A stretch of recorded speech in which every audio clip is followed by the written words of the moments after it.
ರವಿ ಅಳಿಯ ಮಗಳ ನಿಶ್ಚಿತಾರ್ಥಕ್ಕೆ ಬೇಕಾಗಿರುವ ಅರಿಶಿನ ಕುಂಕುಮದಿಂದಿಡಿದು ಅಡುಗೆ ಮನೆಯ ಉಪ್ಪಿನವರೆಗೂ, ಊಟದ ಅಕ್ಕಿಯಿಂದಿಡಿದು ಮದುಮಕ್ಕಳ ಕೈ ಉಂಗುರದವರೆಗೂ ಎಲ್ಲವನ್ನೂ ತಂದುಕೊಟ್ಟಿರುವುದು ನೋಡಿ ಖುಷಿಪಡಬೇಕು. ಹೆತ್ತವರಾಗಿ ತಾವು ಮಾಡಬೇಕಿರುವ ಕರ್ತವ್ಯವನ್ನೆಲ್ಲ ಮಾಡಲಾಗದೆ ನಾಲಾಯಕು ತಾಯಿ ಆದೆನಲ್ಲ ಎಂದು ಯೋಚಿಸಿದಾಗ ಕಣ್ಣಲ್ಲಿ ನೀರು ಹನಿಜಾರಿತ್ತು. ಅದೇ ಸಮಯಕ್ಕೆ ಯಾವಾಗ ಮನೆಯಾಚೆ ತನ್ನ ಗುಬ್ಬಿ ಮಾತನಾಡಿದ್ದು ಕೇಳಿಸಿತೋ ದುಃಖವೆಲ್ಲ ಮಾಯವಾಗಿ ಪಲ್ಲಕ್ಕನೆ ನಗು ಮೂಡಿ ಸಾಮಾನು ಕೈಬಿಟ್ಟು ಆಚೆ ಬಂದು ಮಗಳನ್ನು ಸ್ವಾಗತಿಸಿಕೊಂಡರೆ, ತನ್ನನ್ನು ಅಕ್ಕನ ನಿಶ್ಚಿತಾರ್ಥಕ್ಕೆ ಕರೆಯದಿದ್ದೀಯಾ ಅಮ್ಮ ಎನ್ನುವ ಮಗಳ ಮುಖ ನೋಡಿ ಮತ್ತೆ ತಾನೆಂತಹ ತಾಯಿ ಎಂದು ಅಳು ಬಂದಿತ್ತು. ತಾಯಿ ಕಣ್ಣಲ್ಲಿ ನೀರು ಕಂಡ ಧರಣಿಗೆ ಅಮ್ಮ ಯಾಕೆ ಅಳ್ತಿದ್ದಾರೆ ಎಂದು ಅರ್ಥ ಮಾಡಿಕೊಂಡು, ಅಮ್ಮ ನೀನೇನು ಯೋಚನೆ ಮಾಡಬೇಡ, ನಾನು ಅಕ್ಕನ ಎಂಗೇಜ್ಮೆಂಟ್ ದಿನ ಸಹನಕ್ಕೊಂದು ಎಂಗೇಜ್ಮೆಂಟ್ ಅದೆ, ಅಲ್ಲಿಗೆ ಹೋಗ್ತೀನಿ, ಸುಮ್ಮನಿರು, ನೋಡಿಲಿ ನನಗೆ ಅಂತ ಸಹನಕ್ಕ ಬಟ್ಟೆ ಕೊಟ್ಟು ಕಳಿಸವ್ರೆ ಎನ್ನುವಾಗ ತನ್ನ ಮಗಳ ವಯಸ್ಸಲ್ಲಿ ಚಿಕ್ಕವಳಾದರೂ ಎಲ್ಲಾನು ಅರ್ಥ ಮಾಡ್ಕೋತದೆ ಎಂದು ಹಣೆಗೆ ಮುತ್ತಿಟ್ಟಿದ್ದರು ಶಾಂತಿ. ತನ್ನ ಹೊಸ ಬಟ್ಟೆ ತೋರಿಸಿ ತಾನು ಹಾಸ್ಟೆಲ್ನಿಂದ ತಂದಿದ್ದ ಬ್ಯಾಗ್ ತೆರೆಯಲು ಶುರು ಮಾಡಿದ್ದಳು ಧರಣಿ. ಬ್ಯಾಗ್ನಿಂದ ಒಂದಿಷ್ಟು ಟೂತ್ ಪೇಸ್ಟ್ಗಳು, ಒಂದು ಪುಟ್ಟ ಬ್ಯಾಗ್ ತುಂಬ ಸೋಪು, ಕೊಬ್ಬರಿ ಎಣ್ಣೆ ಡಬ್ಬಗಳು, ಹೊಸ ಟವಲ್ಗಳು, ಹೀಗೆ ತನಗೆಂದು ಹಾಸ್ಟೆಲ್ನಲ್ಲಿ ನೀಡಿದ್ದ ವಸ್ತುಗಳೆಲ್ಲವನ್ನು ಮಿತವಾಗಿ ಬಳಸಿ ಮನೆಗೆ ತಂದಿದ್ದಳು. ಧರಣಿ ಈ ಹಾಸ್ಟೆಲ್ಗೆ ಸೇರಿದಾಗಿನಿಂದ ತನ್ನ ಮನೆಯಲ್ಲಿ ಬಳಸುತ್ತಿರುವ ಪೇಸ್ಟ್, ಸೋಪ್, ಶಾಂಪೂ, ಬ್ರಷ್, ಎಣ್ಣೆ ಎಲ್ಲವೂ ಧರಣಿ ತಂದು ಕೊಟ್ಟಿದ್ದೇನೆ. 6 ತಿಂಗಳ ಕಾಲ ಹಾಸ್ಟೆಲ್ನಲ್ಲಿ ಹಿತಮಿತವಾಗಿ ಬಳಸಿ ಧರಣಿ ತರುತ್ತಿದ್ದ ಸಾಮಾನನ್ನು ಶಾಂತಿ ಮತ್ತೆ ಧರಣಿ ಬರುವ ತನಕ ಹಿತಮಿತವಾಗಿ ಬಳಸುತ್ತಿದ್ದಳು. ತನ್ನ ಬುಕ್ಸ್, ಬ್ಯಾಗ್, ಬಟ್ಟೆಗಳು ಎಲ್ಲವನ್ನು ಬ್ಯಾಗ್ನಿಂದ ತೆಗೆದು ಅಲ್ಲೇ ಇದ್ದ ಒಂದು ಪ್ಲಾಸ್ಟಿಕ್ ಬೋಸಿಗೆ ನೀಟಾಗಿ ಜೋಡಿಸಿ ತನ್ನ ಅಕ್ಕನ ರೂಮ್ಗೆ ಮಂಚದ ಅಡಿಯಲ್ಲಿ ಇಟ್ಟು ಬಂದಿದ್ದಳು.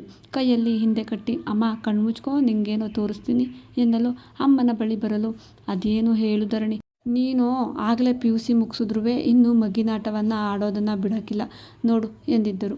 ಇಲ್ಲ ಅಮ್ಮೋ, ಕಣ್ಣು ಮುಚ್ಕೊ ಮೊದಲು, ಆಮೇಲೆ ಏನಾದರೂ ಅನ್ನಿವಂತೆ ಎನ್ನಲು, ಸರಿ ಅದೇನು ತತಾರವ ನೋಡ್ತೀನಿ ಎಂದು ಕಣ್ಣು ಮುಚ್ಚಿದ್ದರು ಶಾಂತಿ.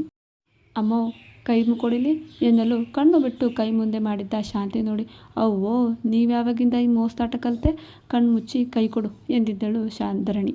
ಅಯ್ಯೋ ನಿಂದೊಳ್ಳೆ ಕತೆ ಆಯ್ತಲ್ಲ ಗುಬ್ಬಿ, ನನಗೆ ಬೇಕಾದಷ್ಟು ಕೆಲಸ ಅವೆ, ಅದೇನು ಬೇಗ ಹೇಳವ ಎಂದು ಕಣ್ಣು ಮುಚ್ಚಿ ಕೈ ಮುಂದೆ ಮಾಡಲು ಕೈಯಲ್ಲಿ ಒಂದು ಒಡವೆ ಬಾಕ್ಸ್ ಇಟ್ಟಿದ್ದಳು ಧರಣಿ.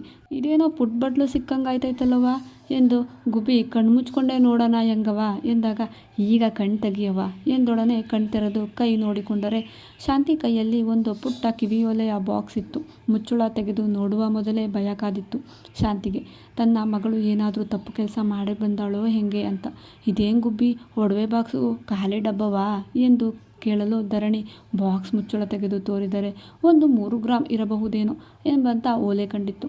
ಕೈಯಲ್ಲಿನ ಬಾಕ್ಸ್ ಮುಂದೆ ಬಿಸಾಕಿ, ಗುಬ್ಬಿ ನೀನು ಇದೆಲ್ಲಿಂದ ತಂದೆ, ನಿಜ ಹೇಳು ಎಂದರೆ ಸಿಟ್ಟಿನಲ್ಲಿದ್ದ ಅಮ್ಮನನ್ನು ನೋಡಿ, ಅಮ್ಮೋ ನಿನಗೆ ನೀನು ಗುಬ್ಬಿ ಮೇಲೆ ಅನುಮಾನವಾ ಎಂದಿದ್ದ ಧರಣಿ ನೋಡಿ, ಅಲ್ಲ ಅನುಮಾನ ಅಲ್ಲ ಕಣವ, ಒಂದೊತ್ತು ಹೊಟ್ಟೆಗೆ ಬಟ್ಟೆಗೆ ನೇರ ಆಗಿರೋ ನಮಗೆ ಈ ಒಡವೆ ಎಲ್ಲ ತಗೊಳ್ಳೋಕ್ಕೆ ಆಗಲಿಲ್ಲ, ಅಂಥದ್ರಲ್ಲಿ ನೀನು ಆಗಲೇ ಹಸುಗೂಸು, ನಿಂಗೆ ಹೆಂಗೆ ತಂದೆ ಮಗಳೇ, ನಿಜ ಹೇಳುವ, ನೀನು ಏನಾದರೂ ತಪ್ಪು ಮಾಡಿದ್ರೆ ನಿಮ್ಮವ್ವ ಏನೂ ಮಾಡೋಕ್ಕಿಲ್ಲ ಎನ್ನುತ್ತಾ ಶಾಂತಿ ಧ್ವನಿಯಲ್ಲಿ ದುಃಖ ಕಾಣುತ್ತಿತ್ತು.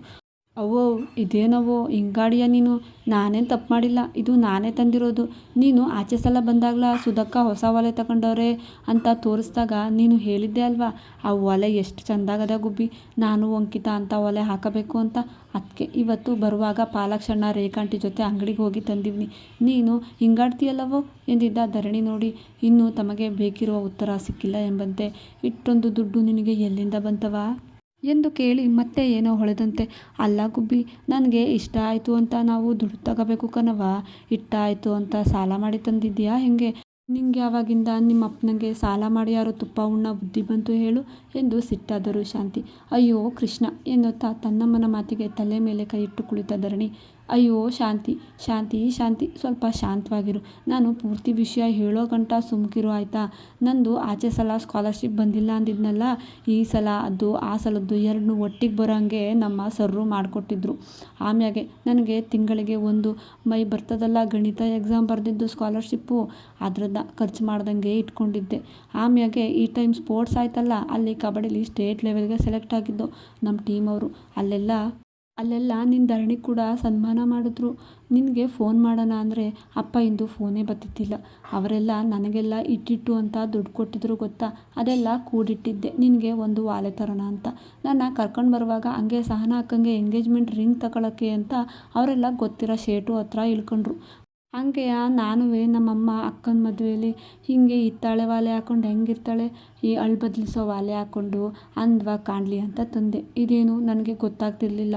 ರೇಖಾಂಟಿನೇ ಗಟ್ಮುಟ್ಟಾಗೈತೆ ಅಂತ ತಗೊಂಡ್ರು ಎಂದಾಗ ಶಾಂತಿ ಖುಷಿಗೆ ಧರಣಿಯನ್ನು ತಬ್ಬಿ ಹತ್ತಿದ್ದರು. ಏ ಬಿಡು ಅಮ್ಮ, ನೀನೇನು ಏನಾದರೂ ಅಳೋದೊಂದೇ ಕಲ್ತಿದ್ದೀಯ. ನಿನಗೆ ಶಾಂತಿ ಅಂತ ಹೆಸರಿಡಬಾರ್ದಿತ್ತು ಅವ್ವ. ಹೆಸರು ನಿನಗೆ ಕಾವೇರಮ್ಮ ಅಂತ ಇಡಬೇಕಿತ್ತು. ಸರಿ ಸರಿ ನಡಿ, ವಾಲೆನ ಹಾಕೊಂಬರೋಗು, ನಾನು ಈ ಸಾಮಾನೆಲ್ಲ ಜೋಡಿಸ್ತೀನಿ ಎಂದು ಸಾಮಾನು ಜೋಡಿಸುವ ಕೆಲಸಕ್ಕೆ ತೊಡಗಿದ್ದಳು. ತಮ್ಮ ಗಾರೆ ಬಂದ ಕೂತಿರುವ ಕನ್ನಡಿಯಲ್ಲಿ ತನ್ನ ಮಗಳು ತಂದು ನೀಡಿರುವ ಹರಳು ಬದಲಿಸುವ ಓಲೆಯನ್ನು ಹಾಕಿ ತನ್ನನ್ನೇ ನೋಡಿಕೊಂಡ ಶಾಂತಿಯ ಆನಂದಕ್ಕೆ ಪಾರವೇ ಇರಲಿಲ್ಲ. ತನ್ನ ಮದುವೆಯಲ್ಲಿ ಸಾಕಷ್ಟು ಅಲ್ಲದಿದ್ದರೂ ಕಿವಿಗೆ, ಮೂಗಿಗೆ, ಕತ್ತಿಗೆ ನೇರ ಎನ್ನುವಷ್ಟು ಒಡವೆ ಕೊಟ್ಟಿದ್ದರು ಶಾಂತಿ ಮನೆಯವರು.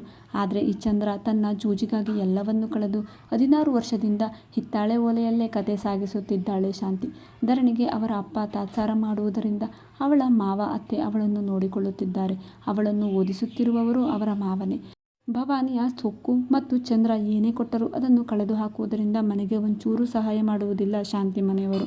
ಕನ್ನಡಿಯಲ್ಲಿ ಕಿವಿ ತುಂಬ ಇದ್ದ ಓಲೆ ಕಂಡು ಸಾಮಾನುಗಳನ್ನು ಡಬ್ಬಗಳಿಗೆ ತುಂಬುತ್ತಿದ್ದ ಧರಣಿ ನೋಡಿ, ನಾನು ಅಮ್ಮನಾಗೆ ಏನು ಮಾಡೋಕೆ ಆಗದಿದ್ರು ನನ್ನ ಮಗಳು ನನಗೆ ಋಣ ಒರೆಸ್ಬಿಟ್ರು ಎಂದುಕೊಳ್ಳುತ್ತಾ ಜಾರಿದ್ದ ಕಣ್ಣೀರನ್ನು ಒರೆಸುತ್ತಾ ನೀರು ಸೆರಗಂಚಿನಲ್ಲಿ ಒರೆಸುತ್ತಾ ಧರಣಿ ಬಳಿ ಹೋದಳು. ಅಷ್ಟರಲ್ಲಿ ಬಂದ ರತ್ನಕ್ಕ, ಶಾಂತಿ ಇವತ್ತು ಸಂಜೆಗೆಯ ಚೀಟಿ, ಏಳು ಎಷ್ಟು ಬಂದರೆ ಬರೆಸ್ಲಾ ಎನ್ನುತ್ತಾ ಬಾಗಿಲ ಬಳಿ ಬರಲು ಮನೆಯಲ್ಲಿ ಸಾಮಾನು ನೋಡಿ, ಇದೇನು ಶಾಂತಿ, ನೆನ್ನೆ ನೋಡಿದ್ರೆ ಸಾಮಾನು ತರಕ್ಕೆ ದುಡ್ಡಿಲ್ಲ ಅಂದೆ ಅಲ್ವಾ, ಇದೇನವೋ ಇಟ್ಟೊಂದು ಸಾಮಾನು ತಂದು ಅಡ್ಕಾಕವನೇ ಚಂದ್ರಣ್ಣೋ, ಅದನ್ನು ಇನ್ನೇನು ಜಮೀನ್ದಾರ ಮನೆ ನೆಂಟಸ್ತಿಗೆ ಬಂದ ಮೇಲೆ ಈಟೊಂದು ಬದಲಾಗವನಲ್ಲ, ಆದರೂ ಹಿಂಗಾದರೂ ಬದಲಾಗ್ಬೇಕು ಬಿಡು ಶಾಂತಿ ಎನ್ನಲು ಕೋಣೆಯಿಂದ ಡಬ್ಬ ಇಟ್ಟು ಬಂದ ಶಾಂತಿ. ಅಯ್ಯೋ ನಿಮ್ಮ ಚಂದ್ರಣ್ಣನ ಏನು ಅಂತ ಹೇಳನವ್ವ, ಇವೆಲ್ಲ ಚಿಕ್ಕವ್ರು ತಂದು ಕೊಟ್ಟಿದ್ದು ರತ್ನಕ್ಕ ಎನ್ನುವ ಅವಳ ಕಿವಿ ನೋಡಿ, ಇದೇನು ಶಾಂತಿ ಓಲೆನೂ ತಂದು ಕೊಟ್ರಾ ಎಂದಿದ್ದಳು ಕುತೂಹಲದಿ.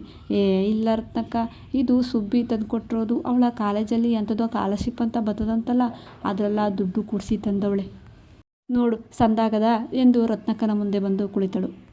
ಓ ಬಲ್ ಸಂದಾಗದೆ, ಗಟ್ಮುಟ್ಟಾಗೂ ಅದೇ ಎಂದಿದ್ದ ರತ್ನನನ್ನು ನೋಡಿ, ಅದೇ ಅಂಗಡಿ ಪಾಲಾಕ್ಷಣ್ಣ ಅವ್ರ ಹೆಂಡ್ರು ಇದೇ ಇರಲಿ ಅಂತ ತಗೊಂಡ್ರಂತೆ ಎನ್ನಲು ಶಾಂತಿಯ ಮುಖದಲ್ಲಿ ಖುಷಿಯ ರಥ ಸಂಚಾರವೇ ನಡೆಯುತ್ತಿತ್ತು. ಬಲು ಚೆಂದಾಗದೆ, ಅದೇ ಸುಧಂತವಲ್ಲೂ ಇದೆ ಅಲ್ವಾ ಇರೋದು, ಆದರೆ ಅವಳ ವಾಲೆ ಇಷ್ಟು ಗಟ್ಮುಟ್ಟಾಗಿಲ್ಲ, ಒಸಿ ಚಿಕ್ಕದು ಅನ್ನಿಸ್ತದೆ ಎಂದಿದ್ದಳು ರತ್ನ. ಶಾಂತಿ ಏನೂ ಉತ್ತರಿಸದೆ ಸಣ್ಣ ನಗು ಬಿರಿದ್ದಳು. ಅಷ್ಟರಲ್ಲಿ ಇಬ್ಬರಿಗೂ ಕಾಫಿ ಮಾಡಿ ಮುಂದೆ ತಂದು ಹಿಡಿದಳು. ಧರಣಿ ಕಂಡು ರತ್ನ, ನೀ ಏನೇ ಹೇಳು ಶಾಂತಿ, ನಾನೇನಾದರೂ ಅಂದಿದ್ದು ತಪ್ಪು ಅಂತಾದ್ರು ಅನ್ಕೋ, ನನ್ನ ಮಗ ಧರಣಿಗಿಂತ ದೊಡ್ಡವನಾಗಿದ್ದರೆ ನನ್ನ ಮನೆಗೆ ಮದುವೆ ಮಾಡ್ಕೊಬಿಡ್ತಿದ್ದೆ, ಯಾರು ಬಿಟ್ಕೊಟ್ಟಾರು ಇಂಥ ಚಿನ್ನವ ಎನ್ನಲು ಧರಣಿ ನೋಡಿ ನಕ್ಕಿದ್ದರು ಶಾಂತಿ. ಅಯ್ಯೋ ಅದಕ್ಕೇನಂತೆ ಬಿಡಿ ರತ್ನಕ್ಕ, ನಿಮ್ಮ ಸಂತು ನನಗಿಂತ 4 ವರ್ಷ ಅಷ್ಟೇ ಚಿಕ್ಕವನು, ಇವಾಗೆಲ್ಲ ಬಿಡಿ ಹೀರೋಯಿನ್ಗಳು ಹೀರೋನಿಗಿಂತ ದೊಡ್ಡವರೇ ಆಗಿರ್ತಾರೆ, ನಾನು ಸಂತನ ಮದುವೆ ಆಗ್ತೀನಿ ಬಿಡಿ ಎಂದಿದ್ದ ಧರಣಿಯ ತಲೆಗೆ ತಟ್ಟಿದ್ದರು ಶಾಂತಿ. ಎಲ್ಲರೂ ನಕ್ಕಿದ್ದರು. ಅದು ರತ್ನಕ್ಕ, ಇವತ್ತು ಚೀಟಿನ ಬರೆಸ್ಬೇಡ ಬಿಡು, ಹೆಂಗೂ ಸಾಮಾನೆಲ್ಲ ಜಮೀನ್ದಾರು ತಂದುಕೊಟ್ಟವ್ರೆ, ಇನ್ನು ಹಂಗುವೆ ದುಡ್ಡು ತಗೊಂಡ್ರೆ ಅನ್ಕೋ, ಇವರಪ್ಪ ಕಂಡಿದೆಯಲ್ಲ ಏನಾದರೂ ಸರಿ ನಂತವ ಕಿತ್ಕೊಂಡು ಖರ್ಚು ಮಾಡ್ಬಿಡ್ತಾರೆ.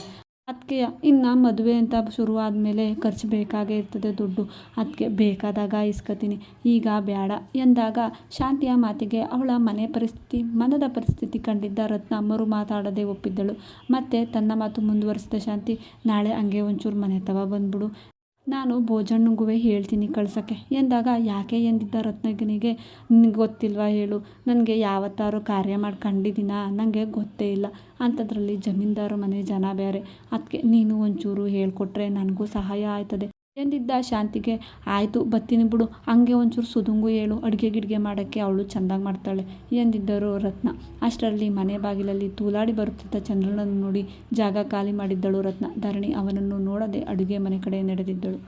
ಮುಂದೆ ಏನಾಗಬಹುದು ನಿರೀಕ್ಷಿಸಿ. ಇಂತಿ ನಿಮ್ಮ ಪ್ರೀತಿಯ ನಗುಮುಖದೊಂದಿಗೆ ಪ್ರೇಮ ಕಥೆ ನಿಮ್ಮ ಜೊತೆ ವಿತ್ ಕನ್ನಡತಿ. ಕತೆ ಇಷ್ಟ ಆದರೆ ಒಂದು ಲೈಕ್ ಮಾಡಿ, ಚಾನಲನ್ನು ಪ್ಲೀಸ್ ಸಬ್ಸ್ಕ್ರೈಬ್ ಮಾಡ್ಕೊಳ್ಳಿ. Thank you.